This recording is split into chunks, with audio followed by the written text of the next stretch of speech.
ಸತ್ಯ ಯುನಿಲೆಟ್ ಅಲ್ಲಿ full Moon sale May 31 ಒಂದಿನ ಮಾತ್ರ. ದೆಹಲಿಯಲ್ಲಿ ಸಚಿವರಿಗಾಗಿ ಹೆಚ್ಚಾದಂತ ದುಂಬಾಲು. ನೂತನ ಸಚಿವ ಸಂಪುಟ ಸೇರೋದಕ್ಕೆ ಆಕಾಂಕ್ಷಿಗಳ ಕಸರತ್ತು. ಸಹಜವಾಗಿ ಅವ್ರ ಕೆಲಸ ಅವ್ರು ಮಾಡ್ಬೇಕು.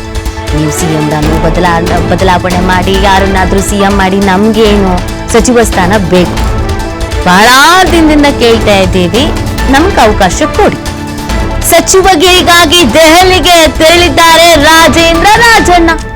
ನಿನ್ನೆ ರಾತ್ರಿಯೇ ದೆಹಲಿಗೆ ಹೋಗಿರೋದು ರಾಜೇಂದ್ರ ರಾಜಣ್ಣ. ಇವತ್ತು ಕಾಂಗ್ರೆಸ್ ವರಿಷ್ಠರನ್ನ ಭೇಟಿ ಮಾಡಬಹುದಾದ ಸಾಧ್ಯತೆ ಇದೆ.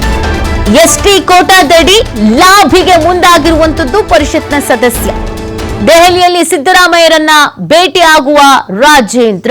ಸಿಎಂ ಬಣದಲ್ಲಿ ಗುರುತಿಸಿಕೊಂಡಿರುವಂತದ್ದು ರಾಜೇಂದ್ರ. ಸಿದ್ದರಾಮಯ್ಯ ಪರಮಾಪ್ತರಾಗಿ ಕೆಎನ್ ರಾಜಣ್ಣ, ಮಾಜಿ ಸಚಿವ ಕೆಎನ್ ರಾಜಣ್ಣ ಪುತ್ರ ರಾಜೇಂದ್ರ ರಾಜಣ್ಣ. ಎಲ್ರಿಗೂ ಗೊತ್ತಿರೋ ವಿಚಾರ. ರಾಜಣ್ಣ ಅವರು ಡಿಕೆ ಶಿವಕುಮಾರ್ ಅವರ ನಡುವೆ ಏನ್ ಸಮಸ್ಯೆನೋ, ಅದೇನು ವೈಮನಸ್ಸೋ, ರಾಜಣ್ಣ ಅವರು ಕೊಟ್ಟಂತ ವ್ಯತಿರಿಕ್ತವಾದಂತ ಸ್ಟೇಟ್ಮೆಂಟ್ಗಳು, ರಾಜಣ್ಣ ಅವರು ಪಕ್ಷದಿಂದ ಅಂತರ ಕಾಯ್ದುಕೊಳ್ಳುವಂತ ಪರಿಸ್ಥಿತಿಗೆ ಬಂದ್ಬಿಟ್ರು. ಆದ್ರೆ ಅವರ ಪುತ್ರನಿಗೆ ಇದೀಗ ರಾಜಕೀಯ ಭವಿಷ್ಯ ಅನ್ನೋದು ಇಂಪಾರ್ಟೆಂಟ್ ಆಗತ್ತೆ. ಬದಲಾದ ಸನ್ನಿವೇಶದಲ್ಲಿ ಮುಖ್ಯಮಂತ್ರಿಗಳ ಬದಲಾವಣೆ ಕೂಡ ಆಗ್ತಾ ಇದೆ. ಈ ಸಂದರ್ಭದಲ್ಲಿ ಎಸ್ಟಿ ಕೋಟಾದಡಿ ನಂಗೆ ಅವಕಾಶ ಬೇಕು ಅಂತ ಕೇಳ್ಕೊಳ್ತಾ ಇದ್ದಾರೆ. ಮಾಹಿತಿ ನೀಡ್ತಾರೆ ನಮ್ಮ ಪ್ರತಿನಿಧಿ ಸಂತೋಷ್. ಕೆಎನ್ ರಾಜಣ್ಣ ಅವರನ್ನ ಪಕ್ಷದಿಂದ ಹೊರಗಿಟ್ಟ ನಂತರದ ಬೆಳವಣಿಗೆಗಳನ್ನು ಗಮನಿಸ್ತಾ ಇದ್ವಿ. ಇದೀಗ ಬದಲಾದಂತ ಸನ್ನಿವೇಶ, ಮುಖ್ಯಮಂತ್ರಿಗಳ ಬದಲಾವಣೆ ಆಗಿದೆ. ಸಿದ್ದರಾಮಯ್ಯನವರ ಆಪ್ತಬಣದಲ್ಲಿ ಗುರುತಿಸಿಕೊಂಡಿದ್ದಾರೆ. ಇದೀಗ ಹೊಸದಾಗಿ ಆಗ್ತಿರುವಂತಹ ಸರ್ಕಾರದಲ್ಲಿ ನಂಗೊಂದು ಅವಕಾಶ ಅನ್ನುವಂತ ನಿಟ್ಟಿನಲ್ಲಿ ಯಾವ ರೀತಿ ಪ್ರಯತ್ನ, ಯಾವ ರೀತಿ ಲಾಭಿ ನಡೆಸಲಾಗ್ತಾ ಇದೆ ಅಂತ ಸಂತೋಷ್? ಎಸ್ ನೀತಿ, ಏನು ನೂತನ ಸಚಿವ ಸಂಪುಟ ಸೇರಲು ರಾಜೇಂದ್ರ ಅವರು ಕಸರತ್ತನ್ನ ನಡೆಸ್ತಾ ಇದ್ದಾರೆ ಅಂತಾನು ಕೂಡ ಹೇಳ್ಬೋದು. ಈಗಾಗಲೇ ಕೂಡ ನಿನ್ನೆ ಅಷ್ಟೇ ಕೂಡ ದೆಹಲಿಗೆ ಸಿದ್ದರಾಮಯ್ಯನವರು ತೆರಳಿರುವ ಒಂದು ಬೆನ್ನಲ್ಲೇ ಕೂಡ ಇವರು ಕೂಡ ದೆಹಲಿ ಪ್ರಯಾಣವನ್ನ ಬಳಸಿ ತಡರಾತ್ರಿ ದೆಹಲಿಯಲ್ಲಿ ಆಲ್ಟ್ ಆಗಿರ್ತಕ್ಕಂಥದ್ದು. ಇವತ್ತು ಮಧ್ಯಾಹ್ನ ಸಿದ್ದರಾಮಯ್ಯನವ್ರನ್ನ ಭೇಟಿ ಮಾಡುವಂತ ಸಾಧ್ಯತೆ ಕೂಡ ಇರ್ತಕ್ಕಂಥದ್ದು. ಕಾಂಗ್ರೆಸ್ನ ವರಿಷ್ಠರನ್ನು ಕೂಡ ಭೇಟಿ ಮಾಡುವ ಸಾಧ್ಯತೆ ಹೆಚ್ಚಿರ್ತಕ್ಕಂಥದ್ದು. ಈಗಾಗಲೇ ಎಸ್ಟಿ ಕೋಟಾದಡಿ ಅಂದ್ರೆ ಅವ್ರ ತಂದೆಯವರಿಗೆ ಸಿದ್ದರಾಮಯ್ಯ ಸಂಪುಟದಲ್ಲಿ ಸಚಿವ ಸ್ಥಾನವನ್ನು ಕೊಡಲಾಗಿತ್ತು.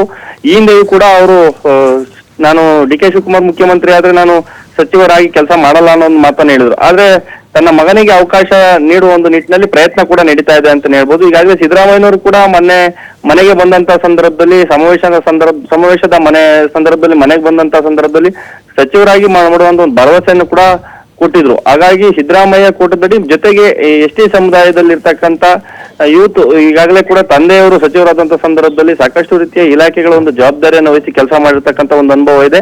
ಈ ವಿಧಾನ ಪರಿಷತ್ ಸದಸ್ಯರಾಗಿ ಕೂಡ ಕಾರ್ಯನಿರ್ವಹಿಸ್ತಾ ಇರ್ತಕ್ಕಂಥದ್ದು. ಸಹಕಾರ ಕ್ಷೇತ್ರದಲ್ಲಿ ತಂದೆ ಆದಂತ ಒಂದು ಹಿಡಿತವನ್ನು ಕೂಡ ಇಟ್ಕೊಂಡಿರ್ತಕ್ಕಂಥದ್ದು. ಜೊತೆಗೆ ಏನು ಯುವ ಕಾಂಗ್ರೆಸ್ ನಲ್ಲಿ ಕೆಲಸ ಮಾಡಿರೋದ್ರಿಂದ ಈ ಒಂದು ಆಧಾರದಲ್ಲಿ ಅವರೇನಾದ್ರೂ ಕೂಡ, ಅದರಲ್ಲೂ ಕೂಡ ಡಿ ಕೆ ಶಿವಕುಮಾರ್ ಅವರು ಯುವಕರಿಗೆ ಹೆಚ್ಚು ಆದ್ಯತೆ ಕೊಡುವಂತ ಸಾಧ್ಯತೆ ಇದೆ ಅನ್ನೋ ಒಂದಷ್ಟು ಮಾಹಿತಿಗಳು ಸಿಗ್ತಾ ಇರ್ತಕ್ಕಂಥದ್ದು. ಆ ಒಂದು ಇದರಲ್ಲಿ ಈಗಾಗಲೇ ಜಾರಕಿಹೊಳಿ ಅವರು ಏನಾದ್ರೂ ಕೂಡ ಕೆಪಿಸಿಸಿ ಅಧ್ಯಕ್ಷ ಆದ್ರೆ ಅವರ ಒಂದು ಸ್ಥಾನ ಕೂಡ ತೆರವಾಗ್ತದೆ. ಈಗಾಗಲೇ ಕೂಡ ಇದ್ದಂತ 2 ಸ್ಥಾನಗಳು ಎಸ್ಟಿ ಕೋಟಾದಲ್ಲಿ ನಾಗೇಂದ್ರ ಅವ್ರದ್ದು ಕೂಡ ಖಾಲಿ ಇದೆ, ಜೊತೆಗೆ ರಾಜಣ್ಣವ್ರದ್ದು ಕೂಡ ಖಾಲಿ ಇದೆ. 3 ಜನ ಸಚಿವರನ್ನ ಕೊಡುವಂತ ಕೆಲಸವನ್ನು ಕೂಡ ಸಿದ್ದರಾಮಯ್ಯ ಸರ್ಕಾರದಲ್ಲಿ ಆಗಿತ್ತು.